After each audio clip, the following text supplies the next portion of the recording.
सबको जय प्रकाश उपाध्याय का जय श्री कृष्ण। सच्चिदानंद रूपाय विश्वोत्पत्त्यादि हेतवे तापत्रय विनाशाय श्री कृष्णाय वयं नमः। नारायणं नमस्कृत्यं नरं चैव नरोत्तमं देवीं सरस्वतीं व्यासं ततो जयमुदीरये।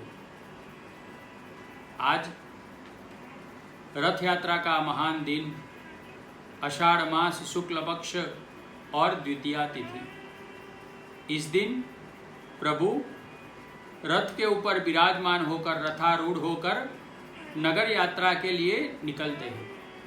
रथारूढ़ो गच्छन् पथिमिलितभुदेव पटले स्तुतिर्प्रादुर्भावं प्रतिपदमुपाकर्ण सदया दया सिंधु बंधु सकल जगतां सिंधु सुतया जगन्नाथ स्वामी नयन पथगामी भवतु मे। ये जो रथ यात्रा का उत्सव है उसके बारे में बहुत सारी कहानियां प्रचलित है, बहुत सारी बातें प्रचलित है। लेकिन ये रथ यात्रा का जो मुख्य उत्सव मनाया जाता है वो जगन्नाथपुरी उड़ीसा में मनाया जाता है। इसका एक नाम है गुंडीचा महोत्सव। पूर्व काल में भगवान जगन्नाथ ने राजा इंद्रद्युम्न को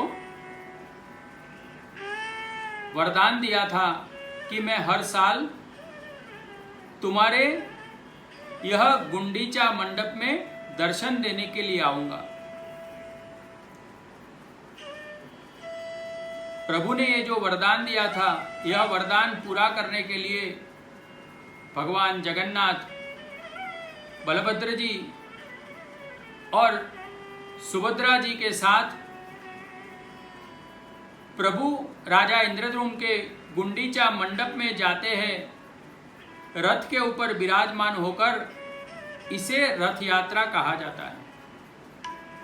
जगन्नाथपुरी में ये रथ यात्रा का उत्सव 9 दिन का होता है। आषाढ़ मास शुक्ल पक्ष और द्वितीया के दिन प्रभु अपने मंदिर में से निकलकर यहाँ गुंडीचा मंडप में जाते हैं और 7 दिन तक वहाँ विराजमान होकर भक्तों को दर्शन देते हैं। और आषाढ़ मास शुक्ल पक्ष नवमी के प्रातः काल प्रभु वापस आते हैं। जगन्नाथपुरी उड़ीसा में एक मान्यता ऐसी भी है कि जब प्रभु गुंडीचा मंडप से वापस अपने मंदिर में आते हैं तब प्रभु का दक्षिणाभिमुख रथ होता है और यह दक्षिणाभिमुख रथ का दर्शन करने के लिए अनेक भक्तगण जाते हैं।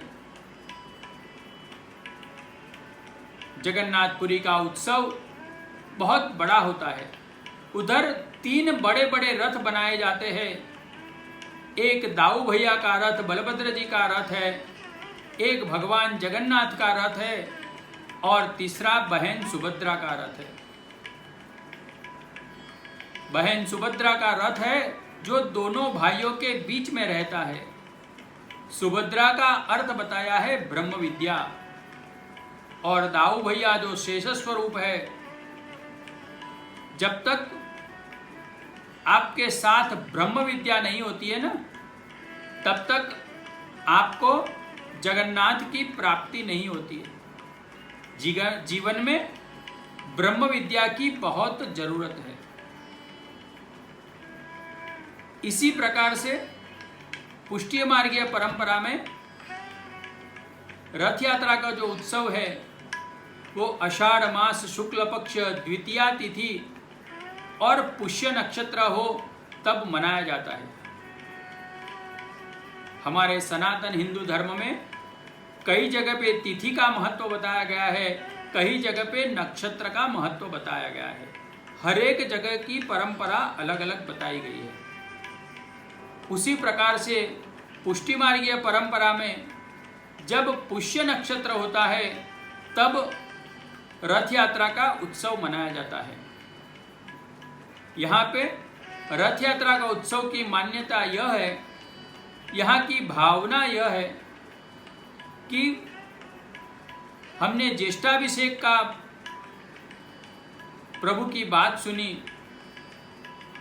ज्येष्ठ मास शुक्ल पक्ष और पूर्णिमा के दिन प्रभु का ज्येष्ठाभिषेक होता है। प्रभु जो व्रजराज बनते हैं और व्रजराज बनने के बाद इस दिन सबसे पहली बार नंदालय में से प्रभु बाहर व्रज भक्तों को दर्शन देने के लिए निकलते हैं। यह रथ यात्रा का उत्सव है। दूसरी एक मान्यता यह भी है कि 11 साल 52 दिन के बाद प्रभु जब गोकुल को छोड़कर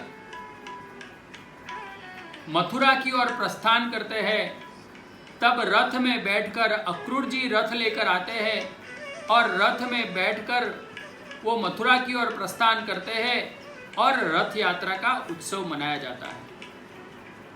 महाभारत में एक और कथा है, जब द्वारकानाथ पांडवों के दूत बनकर हस्तिनापुर में जाते हैं, तब रथारूढ़ होकर रथ के ऊपर विराजमान होकर वो हस्तिनापुर में जाते हैं और विदुर जी को और उनकी पत्नी सुलभा देवी को दर्शन देते हैं। द्वारका और डाकोर यहाँ पे भी पुष्य नक्षत्र के मुताबिक और आषाढ़ मास शुक्ल पक्ष की द्वितीया तिथि इस दिन रथ यात्रा होती है। यहाँ की भावना ऐसी है कि द्वारका और डाकोर में प्रभु क्या है? प्रभु राजा धीराज है। तो जैसे एक राजा अपने नगरजनों को मिलने के लिए जाता है, उसी प्रकार से प्रभु अपने नगरजनों को मिलने के लिए इस दिन निकलते हैं। अपने नगरजनों को, भक्तजनों को दर्शन देने के लिए यह दिन प्रभु निकलते हैं और रथारूढ़ होकर निकलते हैं।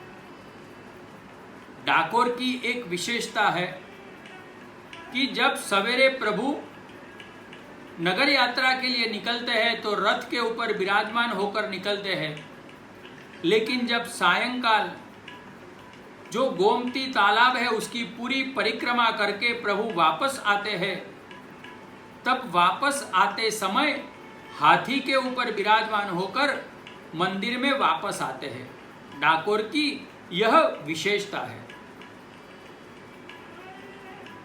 आज भगवान जगन्नाथ को हम प्रार्थना करें कि प्रभु आप अपने नयनों द्वारा हमारे हर पाप हर लीजिए। हरत्वं संसारं दुत्ततमसारं सुरपते, हरत्वं पापानं विततिमपरां यादवपते, अहो दीनानाथं निहितमचलं निश्चितपदं, जगन्नाथ स्वामी नयनपथगामी भवतु मे। सबको जय जगन्नाथ, द्वारिकाधीश की जय।